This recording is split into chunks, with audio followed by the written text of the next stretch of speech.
Moreinu v'Rabbeinu. Shalom Amos and Shalom Shoshana. Shalom. Shoshana's here. First time, second guest, first time for Shoshana being here. That's true. It's only taken a year for us to invite your sister. Yeah. I will let you respond to that freely. That's her fault. That's my fault. Yes. Oh, okay. It's always the sister's fault. And she mentioned it's your older sister. Yeah. Yes. That's why it's her fault. That's fair enough. So what's today's topic, Rabbi? Today's topic is called Good Grief. Don't know if that's a good title. Why? It's catchy. It is catchy. It is catchy. It's how to... Grief is part of life. Yes. Grief is a natural process of life that pretty much everybody goes through. Yes. It's not a bad thing to go through grief. It's a natural process. I don't think pretty much everybody goes through. I think everybody does go through grief. Well, I mean, you never know if the one person maybe in a generation who doesn't go through grief. But yeah, 99.9% of people go through grief in this world on various extents of grief, and we want to understand what that is, how to define grief, and what are the best responses to grief, and what are bad responses to grief. And this especially is for the people listening who not necessarily grieve themselves, but you see somebody who is going through a hard time or who went through a loss or all these various degrees of grief, and most people don't learn about what is a good or bad response. And most of the time, people have a bad response to grief. And it does not help. And not only doesn't it help, it makes it worse. And so we're going to hopefully help everybody who is listening to this understand what is a good response to grief, bad response to grief. Go ahead. I'll let you start. Do you want to start? Ladies first. Okay. Well, what is grief really? I guess is the first question. It can be loss of someone close to you, friend or family. It can be like a life-changing event, or it can be as small as losing an object. Like, think of a child losing a favorite toy. Their pink octopus. Yeah. Let me tell you, you know how much screaming I get from Eliza after we bought this toy from the aquarium in Auckland. Yeah. The dark side in Auckland. We've had an episode about that. Yes, we did. Yes, I'll yes. link it here. Yeah, that's right. Link it. So we bought this pink octopus. She calls it an octopus. That's what she calls it. It's an octopus.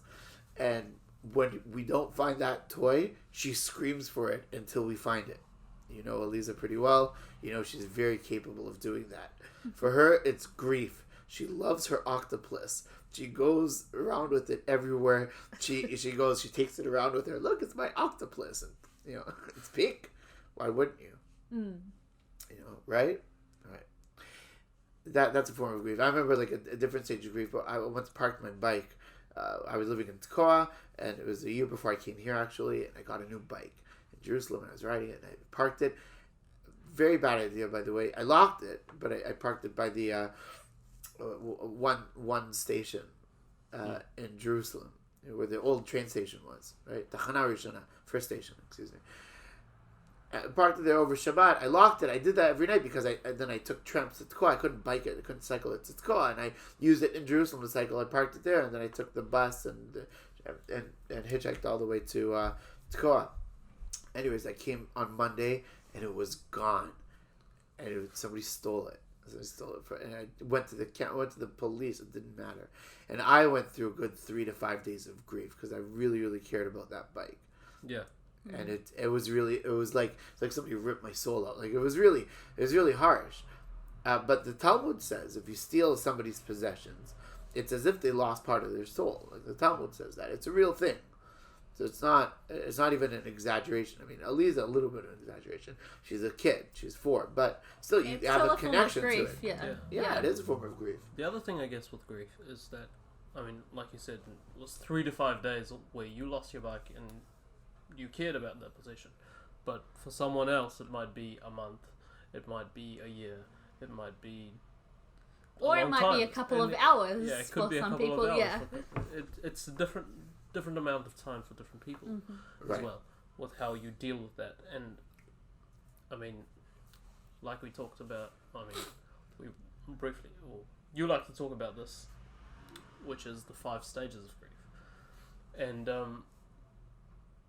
one thing that, when I learnt about the 5 stages of grief, is that you can go through the 5 stages really quickly or really slowly, and you're not necessarily going to go through them In order. In order. That's Yeah. true. Everyone goes through a different order, and if you've gone through one of the stages, it's not a video game. It doesn't mean you pass the stage. You can go back to that stage Yes. at a later point in life. And grief emerges, and grief is a natural process. So the question really is for a person, from the person who's experiencing grief, whether they lose a friend or a family member, or we'll talk about soon, like a lost opportunity or an object that's stolen from them or taken, or whatnot, is they go they have to embrace the grief. This is what I tell people who lose family members or friends, and I have to officiate at their funerals and help them through the grieving process, through Shiva visits. I tell them you have 2 choices. You either embrace the grief and sit Shiva, and there's a whole, for family members especially, immediate family, there's a structured way of grieving. It's harder when you don't have a structured way of grieving, then you have to go through grief. That's actually harder, and we're going to touch on that today. But if you don't go that structured way of grieving, or make that part of your life, so grief is like, it's a force of nature. It's going to hit you, whether you like it or not, whether you do something about it or when not. you don't expect it as well. And you don't expect it. So you either embrace it or not. That's why, as a rabbi, I have to tell people this. And I've had people who otherwise were not going to sit Shiva for their parents, who, some people actually fully sat Shiva since I've been here, and some people to various degrees, or turned off their phone, or took 7 days off of work, or bereavement leave. These things are, place of work understand this. You lost your parent or your sibling, or God forbid a child, whoever it may be.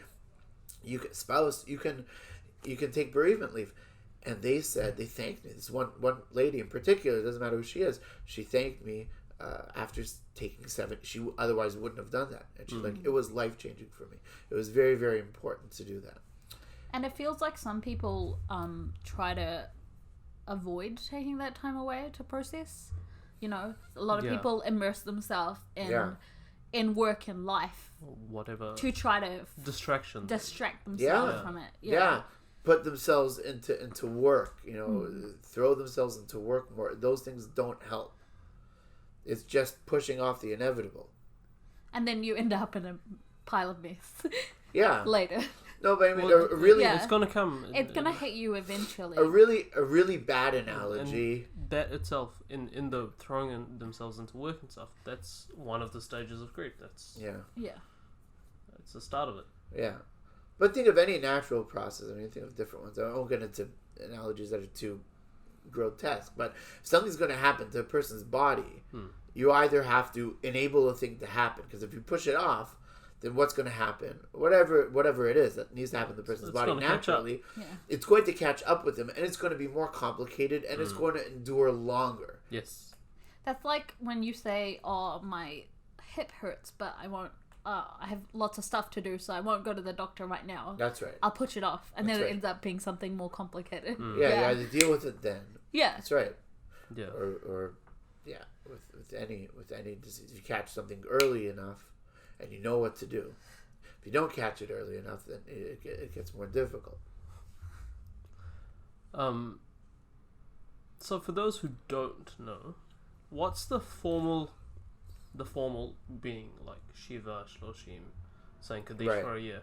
What's the formal grieving process in Judaism? So there's seven relatives that a person mourns for, that they are obligated to mourn for in a structured way.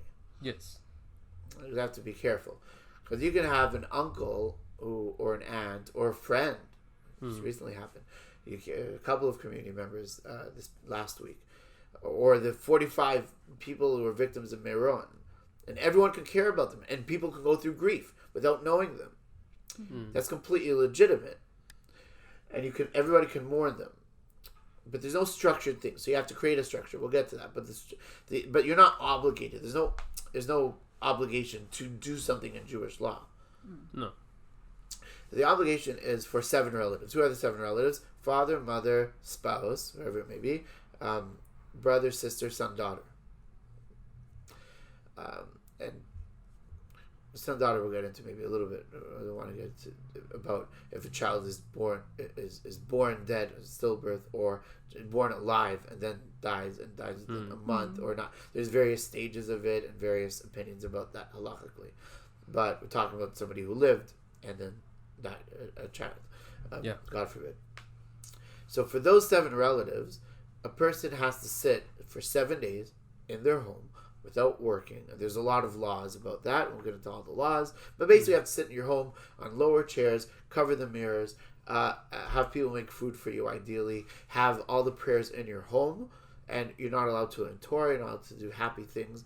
And that goes for at minimum of 30 days, and for a parent it extends to a year, because our parents are our gateway to God. They're our closest we can get to God because they brought us into the world. So that's in a nutshell. What you do during that time is there's various things you don't do. You don't go to live music events during the 30 days or a year possibly.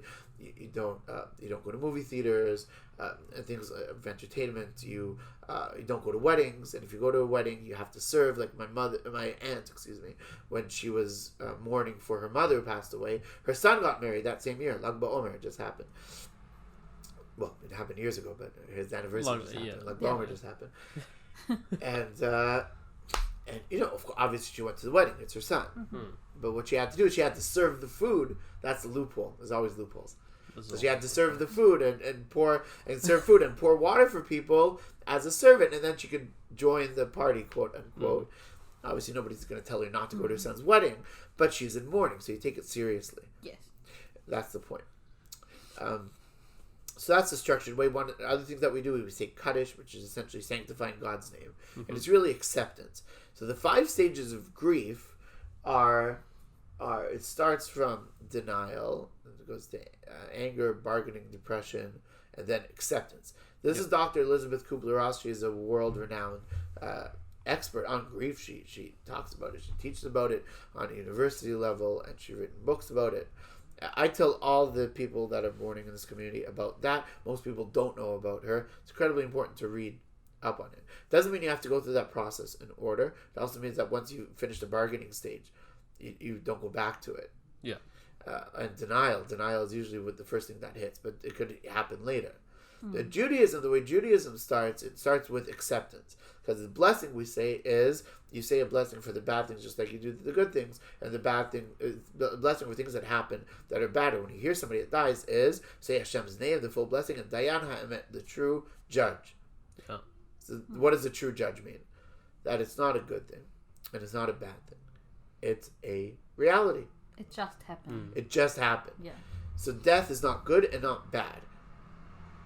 Grief is not, if something got stolen, it's not good. But it's also not, you could say it was negligence. It's a little bit different. It's not, but it feels bad for the person, but you have to say, Dayan Haman, it's a true judge. If it's out of my control. Yeah. If it was in my control, you have to take personal responsibility. And then you can say that, right? Yeah. So you wouldn't say both Diana and Emmett on your stolen bike, for example? Well, if I locked it up, if you locked it up, then yeah. If I locked it up, I thought I locked it up in a place that I probably shouldn't have locked it up. I did lock it, and somebody picked the lock. So you could say it because I did. But if you were to just leave your bike somewhere, then you could say Diane Emmett, but you can't absolve yourself from personal responsibility because there's a sense of responsibility in it. Yeah, but if somebody gets sick, like seriously sick, then for that, you could say. Hopefully you don't say Diana Emmett, the person lives through it. Yeah. But the concept of acceptance, you can say, this is out of my control. If somebody gets COVID, for example, you don't say, the response you don't say is, if you would have wore a mask, or if you would have not socially distanced, then you don't know those things. Yeah. You don't know. There's people who wore masks and socially distanced and they got COVID. There's people who didn't get COVID. We don't know how these things work. Yeah. It's beyond our control. So if somebody gets a disease like that, or cancer, or my sister had cancer, And the other, you don't say, oh, it's because she ate this, that, and the other. I've had that a lot as a cancer survivor. People Right. said, oh, well, did you eat dairy? Dairy is bad for you. It causes cancer, but you don't actually know. Yeah, and then you could go back to them and say, did you eat dairy? Yeah. Maybe you have cancer. God forbid. I mean, you can't say that to somebody. Those are responses. Or do you drink too heavily, or do you smoke a lot? Like, Yeah, we right. obviously know that certain things cause cancer, but they're not the only things that cause disease, and they're not necessarily in your control. Yeah, I know a lady, Robin Shiner of blessed memory. She was a principal of the school I taught at in Tivot. Fit as a fiddle, and she got sudden onset leukemia. And from the time she found that out to the time she died was 2 weeks. So she was fit. She was a health nut. It's beyond our control. So you say, Diana Ament, the true judge. So we don't understand these things. And we are not in control of a lot of things in our life. Yeah. We're in control of our choices that we make. So for somebody with cancer, as you are, thank God, a cancer survivor. Yeah. My sister is as well. She's a cancer survivor. Mine too. Yeah. Oh, that's so ironic, Amos. Guess is that why you invited her today? Surprise, surprise! If you didn't figure that out, but anyway, Just to break the tension. That's right. But for a cancer survivor, what's not in your control is getting cancer. That's not in your control. What is in your control is if you find it out during a certain time and you can do procedure X, Y, and Z that could possibly help, then you have a choice to make. There's no guarantee that the choice is good or not. It depends on the person and variables and all these things. That's why there's oncologists and other professions. Yes, but even like doctors, they can only give you advice. They can't outright tell you, here's what you need to do. Absolutely. They say, here's what your options are. What do you want to do? Right. The only time where they take control is when you've loss of consciousness, and so you can't make the decision. And then they make the decision for you because they're obliged to do that. Yeah. Yeah. At the time. At the time. Because but it's only a single stages, point. It's family. Yeah. Yeah. Yeah, people loss elected of consciousness. surgeries are also similar. Yeah. People consult me about these things as well, about should I get this surgery or that as a rabbi, and I'm not a doctor, so I don't tell them what to do medically, but all I tell them is, if somebody asks me that question, my answer is simply it's risk assessment. That's all it is. It's a really simple decision, actually. I mean, it's a hard decision, but it's simple on an intellectual level. An emotional level, it's hard. Intellectually, it's really simple. What's the risk of doing the procedure? And what's the risk of not doing the procedure? Which is why it's really easy to think of what you would do, hypothetically, but not at the moment where you have to make the decision, because there's so much emotion and... Well, I think that's true in whatever decision you make in life. True. You can say, oh, if there was smoke coming out the door right now, I would be the first one to, rescue all the kids in the kindergarten. You don't know whether you actually will or won't. Right. Yeah, it's easy to say it if you're... That's when your... It's hypothetical. Your instincts kind of take over. That's why you could try to go to an impartial party to give an opinion, because they can just give you a cold, calculated opinion. Yeah. Then it's up to the person to make the choice, or to sign off on it, or to say, okay, I'll do whatever you recommend, if you trust the person. Yeah, and somebody wants a surgery, you're hoping that the person knows how to do the surgery. You're hoping for a lot of things. Yeah. I mean, I don't know exactly what you went through. I know what my sister went through is that she's very public about it. She went through chemotherapy. My father was a doctor, described chemotherapy as medieval at best. It's interesting because I went through chemo as well, and I know a lot of people who've done chemotherapy and radiotherapy. Oh yeah. And for me, it was a short period of time relatively, and it was very harsh on my body. It's like you're killing your body to save it. It is. That's exactly what it is. As an external perspective, I can attest to the point that I think for the first 2 lots of chemo, you seemed okay after, but then after that, it was just like it was bad. It was a big. Well, there was a point. There was a point where I couldn't eat properly. Well, everything I ate came back out. Mm. And so I'd lost so much weight that I went down to 40 kgs. Oh my god. Yeah. I think I was born 40 kgs. I don't think you were born. Your mother's a poor. No, I came out 40 kgs with the beard. That's why I Wow. became a rabbi. You didn't know that? Well, I can imagine. 40 kgs is like an 8-year-old, an average 8-year-old. I know. Yeah. Yeah. So it was hard on my body, and I feel like it. No, it's horrible. It's really, really Yeah. underweight. Yeah. But it's something that, I mean, it's a choice that you make, but you have to do it for yourself. There's a story actually with that, with Shoshana not being able to eat. Yeah. You might have heard it before. Maybe. We Oh, it was Pesach. it was Erev It was Pesach. Erev Pesach. Leil Seder. And so we had to do the Seder, which is the Okay. festive meal. And Shoshana, the nurses had booked out a room for us Yeah. so that we could At have the the Seder with hospital. Shoshana. Because I wasn't allowed And so to go home at that point. We made all the food at home. We brought plates and things. Right. Yeah. And I believe that year it was before we changed, daylight savings changed over, so it was a later Yeah. Seder. Yeah. So Ah, it wasn't okay, like okay. you could go home. Yeah, it was like this year. Yeah. Yeah. So we had the Seder. And I this was is when fine. Shoshana was really, really bad. Like, anything that went in... Thank you. Anything that went in was coming straight out Yeah. through the same Yeah. way 5 Yeah. minutes later. Yeah. And I was so good. We'd And done the whole We did the Seder. whole Seder in the hospital. Wow. Shoshana didn't throw up once. Then she goes back to her room. 5-10 minutes later, Yeah, I threw up she throws up everything. everything from the Seder. But during the Seder, nothing. Nothing. And You every should have done a longer Seder. should have. Like, it would be Akiva all night. Do the all night Seder. She thing. wouldn't get him back into the well. You Oh would have no, gotten back. I had surgery the next day, so I had to Yeah. eat by a certain time as well, Oh, okay. because it's no by mouth Yeah. after that, or no food Yeah. after Wow. midnight, I think. Okay. Yeah. Well, so why don't we get Good point. into? I mean, look, it's very, very difficult when somebody has loss, or even when somebody gets sick. Sometimes it's harder. Sometimes losing somebody, there's ironically enough, the finality of death is on some level easier to deal with than a lingering disease, and the effects of having that disease completely change your life. Yeah. Which I know for your case it has. It definitely has. For my sister, I mean, thank God, she had a kid, kind of not fully expecting to have one after. She was able to do that. She has 3 kids now, thank God. She's a stay-at-home mother. She was going to be a career woman. That completely changed after chemo. She's a stay-at-home mother.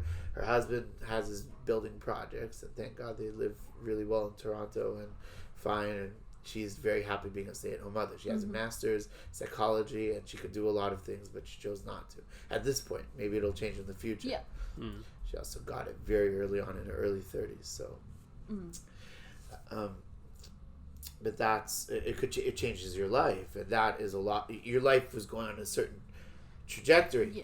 and then it changes on a dime, and And it puts that's you in grief. It puts Yeah. you in a bit of a what if, or there's a sense of like every little niggle, you're like, oh, is this cancer again? And it's Yeah. something that I have in common with a lot of cancer patients. Yeah. And it doesn't matter how far along it is. It's just a bit of a panic of oh, what's this? Sure. Yeah. If you have something on your skin or whatnot. Yeah. Yeah. And it you're can like- be anything. It can be totally unrelated to the type of cancer that you had, and it can still come up in the back of your head, in the back of your mind. It's always there as a little niggle.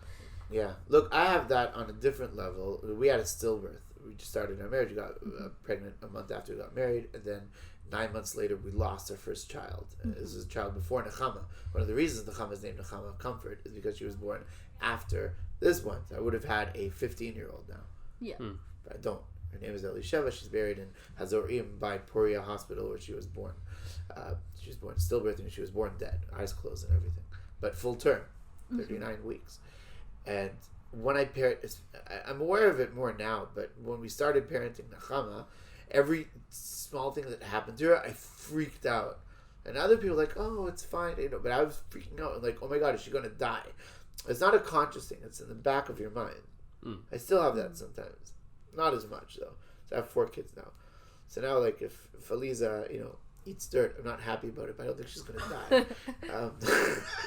And on top of that, you've got to... And she's the 4th kid. I'm like, she'll be okay. Please, God. But on top of that, it's also... Change your own diaper. It was also your first child, right? Like, Nechama's your first baby that you looked after. She's the first live child, but we view her as her second child. Yeah. Right? And then people, like, even now, people say, how many kids do you have? My wife will never give a number. I do. We're different that way, but she won't give a number. Thank God I have a lot of kids. That's part of your processing. Yeah, absolutely. It's part of the grief process. Yeah, it is. Yeah. It is. And it never stops. Yeah. Like, I talk about it because it's a way for me to continue to process it. Yeah. It's been 15 years.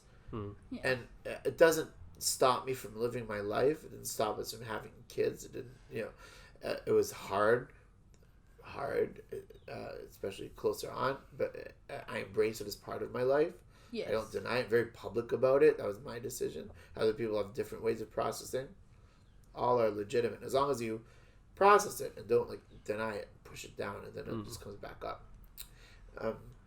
Or replace it with something. Something else fills the void. Then it won't have to emerge. There's another way of going about it. But really, what we even did we had an organization that was actually called Hug. Rachel started.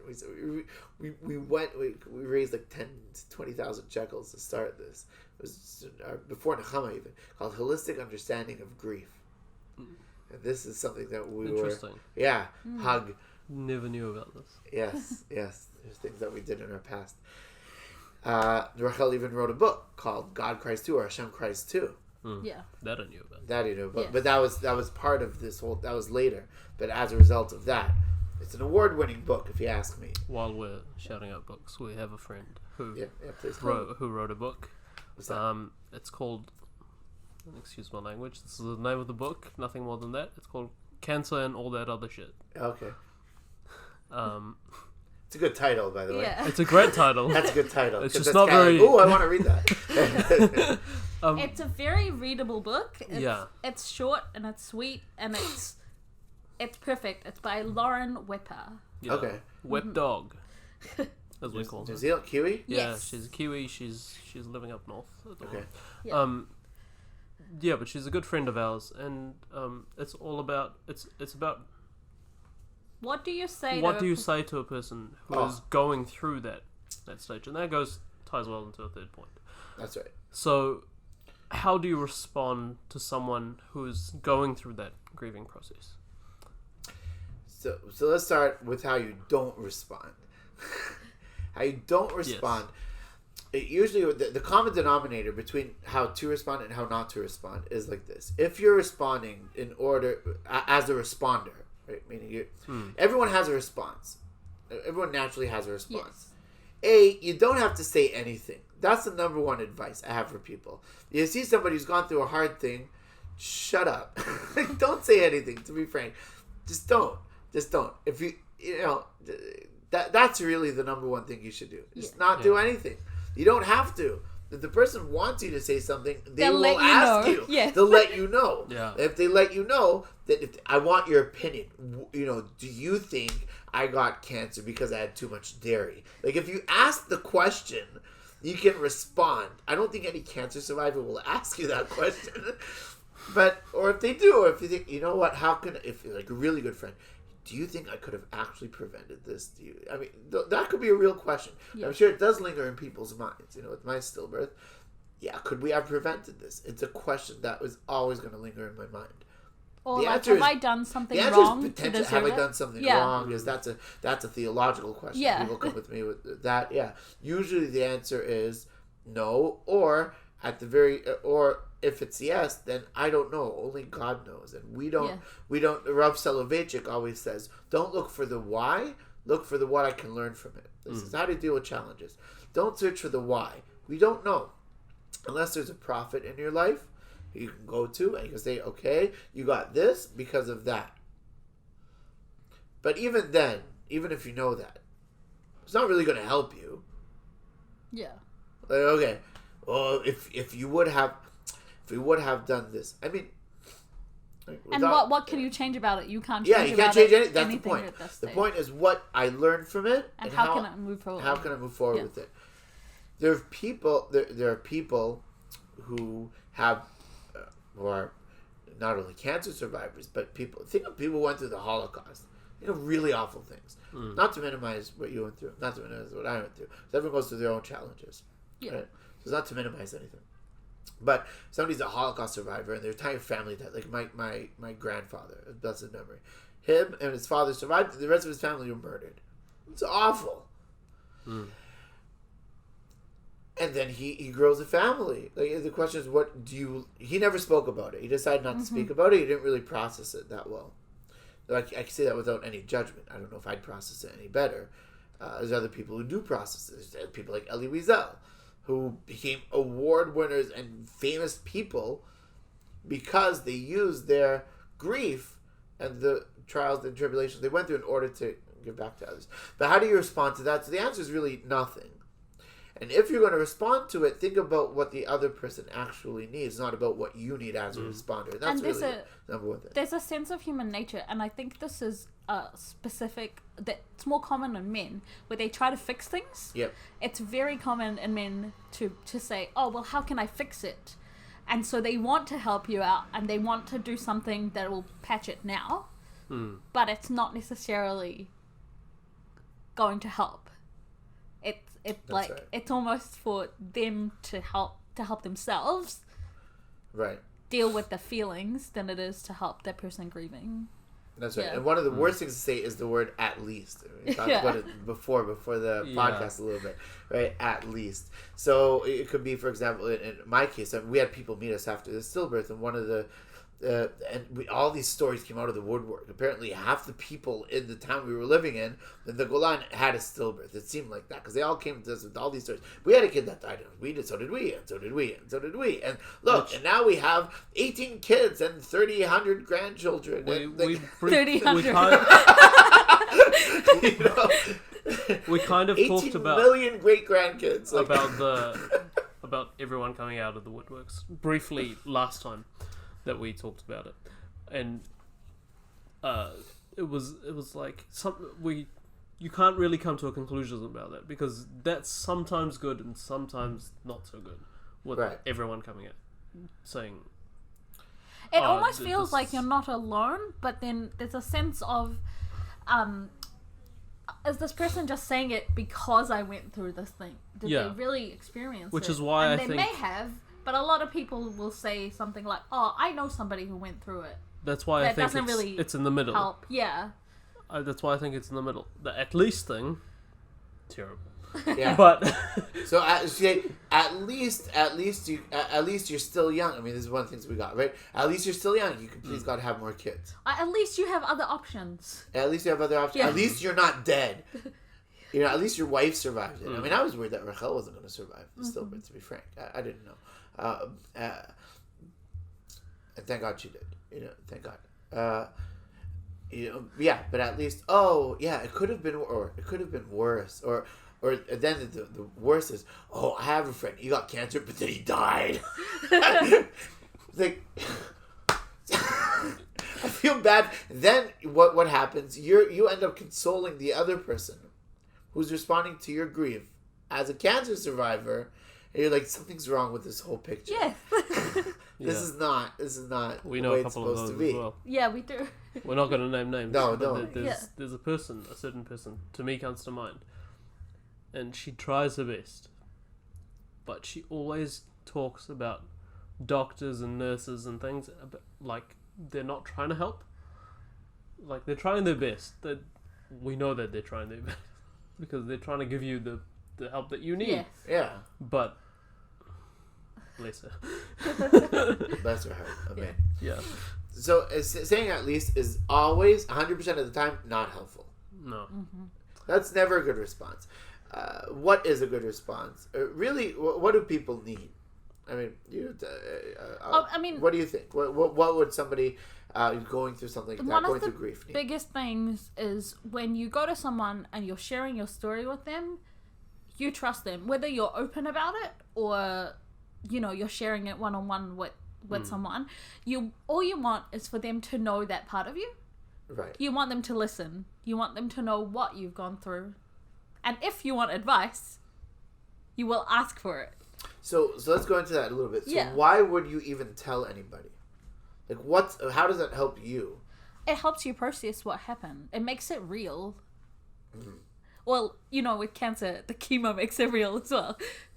But there's almost a sense of I'm sharing this with someone and they know me better because of it. They have like that background information. Not necessarily that they'll treat me different, but they'll view my perspective differently because I come from that place. Yeah. Yafa. Yeah, think of somebody who lost their parent. Their mother is 120 years old in 3 months. And they've lived their life in this world and they die of natural causes, and it's not a huge tragedy, but it's sad. Yeah. As their parent. This person is however old they is or they are, and they're sitting there and they're processing the grief. What do you do at a Shiva house? Why is it important to sit Shiva? Going back to our original point. It's important to sit Shiva, which is 7. Shiva means 7. So you sit 7 days in your home. Really, it's 6 days, and the 7th day you get up. So it's really 6 full days. And all you're doing there is being there for the person. How far does the halacha go with that? The halacha says, as a comforter, menachem avilim, it's called a comforter, you're not allowed to engage the person unless they talk to you first. So you can't say hi unless that person says hi first. I experienced that one time. I had a chanich of Bnei Akiva whose mother committed suicide, Ethiopian mother, and I went to Shiva. She had 11 kids. She strangled herself with a telephone wire, and they were impoverished, and it was a very difficult situation. Mm-hmm. And I said absolutely nothing to him for an hour and a half until I just had to say something to him, and he acknowledged what I said, and then I went. But I really said absolutely nothing. I sat in silence for an hour and a half. Well, that must be difficult for you. It was. Thank you for acknowledging that. I almost had this idea of a podcast because I talk so much. And then my wife says, let Amos talk a little bit. I'm like, I do. This is all I talk. Yeah, Amos doesn't talk that much, and I talk a heck of a lot. Unless it's an episode about cricket and baseball, and then I don't shut up. That's true. I think it's your personality, though. You're a listener, which is good in this situation. Yes. Yeah. It's also, I mean, personally, if I'm listening to someone, I am always thinking about what advice I can give. Yeah. But as a person on the outside who's not necessarily going through the grief or going through it, but differently, I'm trying to tell the person, well, I'm thinking of something. Do you want to hear it? If you don't, that's fine. That's my stand on the advice. Right. I mean, you could ask the person if you want my advice, and the person could say yes or no, instead of guessing. That's true. You could do that instead of unsolicited. That's the control thing. Yeah. Yeah, that's fine. So, just back to the sitting Shiva and saying Kaddish for a moment. Is that then a way for one to process grief? For a person to process their grief? Yeah, what you do in a Shiva is you allow the mourner to talk about stories, or also to hear from other people. Mm. I mean, the great thing about a Shiva is that a funeral is time constrained. Mm-hmm. You have to bury the person, especially if it's on a Friday, or if it's before. You have to bury a person before sunset. Mm-hmm. Funerals in the afternoon. You have only X amount of hours. You can't speak a 10-hour funeral and have everybody share their stories. And some funerals, people tell me, I only want 3 people, 1 person to give a eulogy. It depends on the family, and it's very personal. But you can't hear enough about a person's life. I mean, everybody has years, and you can't summarize a person's life in an hour. You can try. You can summarize like a key point or highlight something. Mm-hmm. But a person is more than an hour. A person is all the years they lived and all the impact they had. And So Shiva gives all that time to share stories and laugh and cry. And there's one time my friend was now a very well-known Chabad rabbi in the States. He's originated from Australia. Shel Rappaport. He lost his father when we were both 14, maybe 15. We really grade 9 at the time in Ra'anana in Israel, and his father got better. Then he always died of cancer, very young age. And it was Tevet. I remember my father just came back from traveling. He was traveling overseas to Toronto to make money for our family, and that was hard for me as well. And seeing my friend's father die, and I'm always worried about my father leaving. You know, it was very hard for me. So I went to the Shiva house. I went to the funeral with my dad, and we went to the Shiva house. First time I went to the Shiva house, everybody was crying. I mean, he's a 15-year-old, and his mother lost her husband, and his sibling. It was very sad. The second time I went to the Shiva house, we were cracking jokes. I don't think I've laughed so hard in my entire life. It was so, I don't even know what was so funny, but it was so funny. We were cracking jokes at the same Shiva house, the same situation, because you process things differently at different times with different people. Yeah. And so, but it's all about having that time. You enable the person to process. They don't do anything else except process the grief right now, very intensely, in 7 weeks. Then you 30 days is less intensive. Then think about, by the way, Tisha B'Av, we do that in the reverse. We have a mourning period from 17th of Tammuz. You start feeling the grief, and then the week of Tisha B'Av is very intense grief, and Tisha B'Av is the most intense grief, mourning for the temple until the 10th of Av. So you do it in the reverse, and it's by design. Yeah. Because we make ourselves, so you make yourself sit on the floor and not eat and not drink and don't wear leather shoes and not to have intimacy during that time, and all these things, like don't learn Torah, and like, oh my God, we're grieving. You're putting yourself in a Shiva house every year for Tisha. That's what you're doing every year. I mean, some people can eat if they have medical conditions or not. But as a rule, right? You still have to do the other things, and that enables people to process. And really, the most important thing of processing is letting the person process what they need to process. If they want you to share something, they'll give you the cue or let you know. Sometimes they do. Yeah. It's not like you just have to let the person talk only, but don't say things that only going to be good for yourself. That's the point. As a responder, and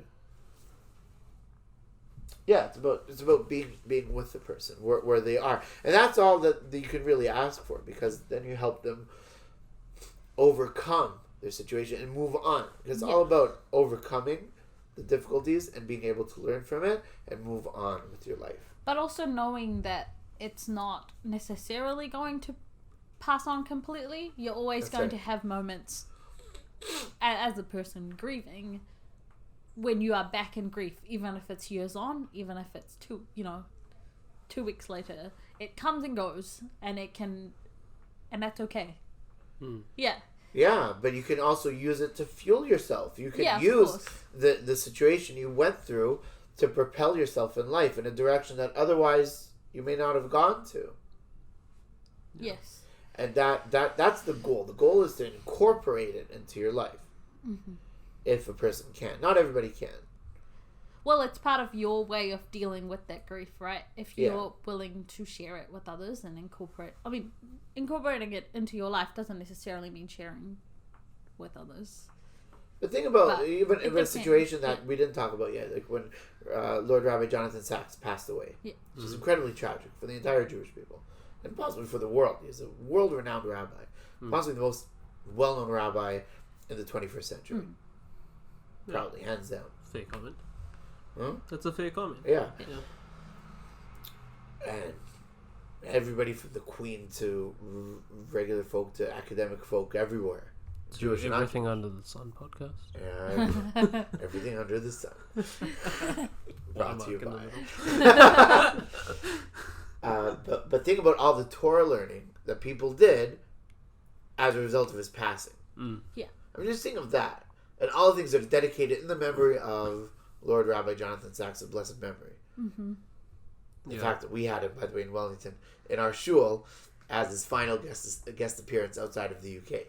Yeah. Fact. It's cool. Amazing. That was cool. That was cool. That was cool. I think so. People use his death instead of saying, "Oh, it's horrible," and just grieving and afflicting yourself and all these. Saying, "No, we're going to use this as an opportunity to learn more Torah." Mm-hmm. Now, we're not saying that it's good that he died. It's not good that he died. I wish he'd lived for another 120 years. We would have done a lot of. But it's more good not in in the your world. control. But it's not in our control. So you can use that to propel us to further heights. That's the point. And that's how a lot of people do respond to grief naturally, and that's how we can respond to our own grief. But you can't tell the other person how to respond to their own grief. Yes, the person has to come to those conclusions on their own. That's how it works, and on their really, own and at their own time. On some level, and this is kind of ridiculous to say, but it's also true on a certain level. On a certain level, it's harder to be the responder than the person going through the grief. Because when you're going through not to say that it's easy to go through the grief or go through the sickness or whatnot. It's not. It's very difficult. And I wouldn't trade places with anybody else. But once you're going through the grief, it is your reality. So you know what you're dealing with. When it's not, when you're the responder or the supporter, you feel like you want to fix something. I understand where the urge comes from. I've been in that situation also many times. You feel like, because you're like, what can I do? Oh my God, this person. Oh my God, I want to help this person. You want to help. Yes. You generally want to help. Especially when it's someone you really care about. Then you really want to help. And then you try all these different things, which you think is going to help. The point is, 90% of the time that's wrong. Yeah. Yes. Maybe 10% of the time, maybe 5% and of the time. that's where the at least comes in.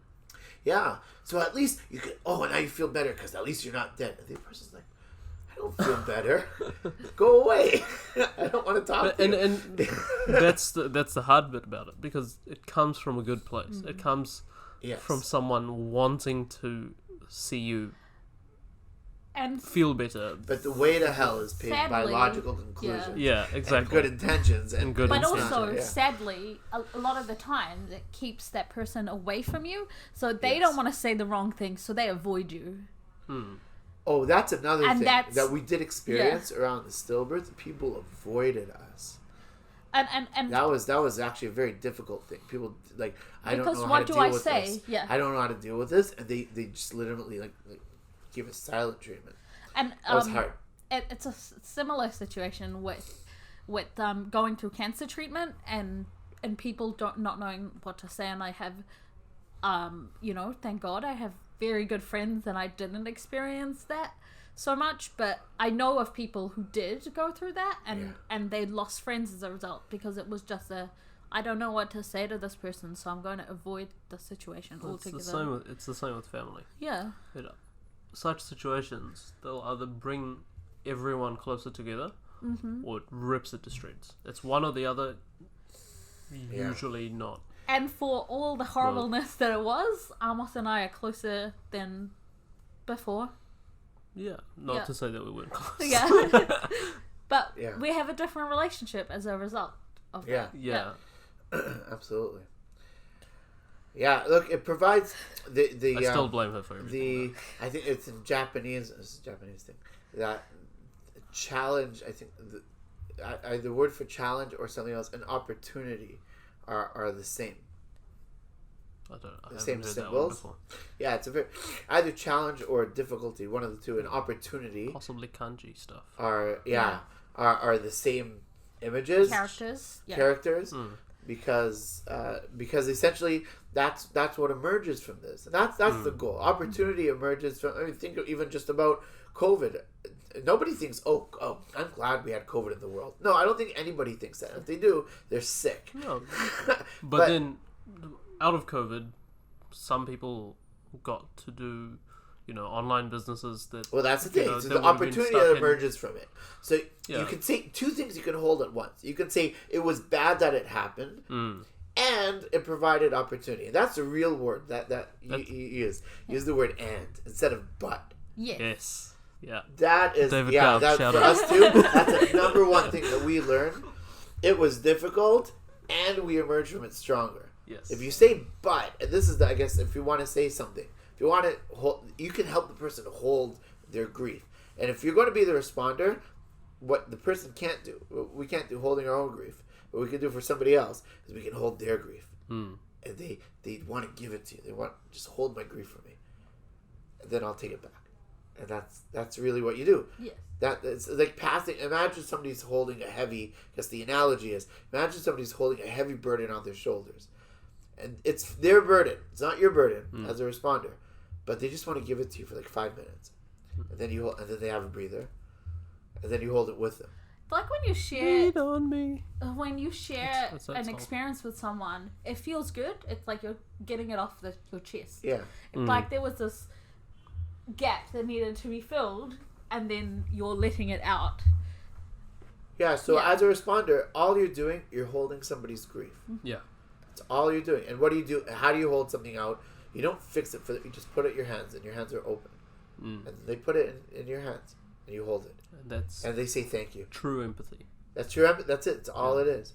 It's all you need to do. It's actually really simple. To support somebody in grief is very simple. You sit, you hold the person's grief. Again, in theory, not in practice. not always in practice. It's simple, but not easy. It's about trying to do it's that. it's still simple. Yeah. It's just not easy.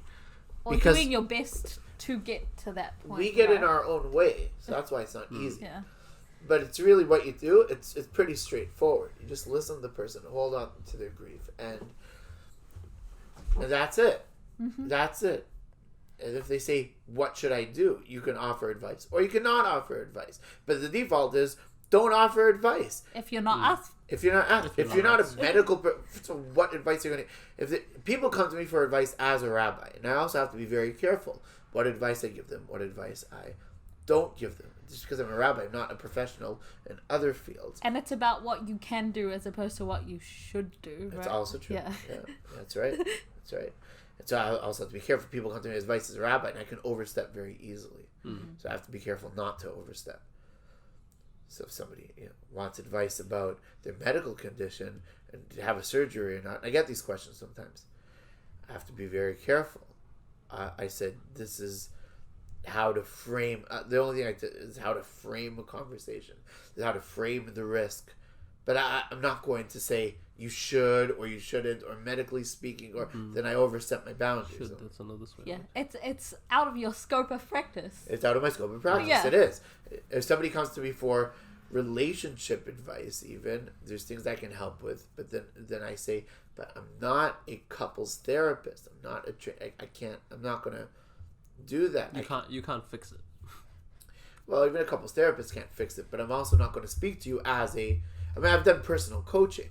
I have a personal coaching certificate, so I could say that.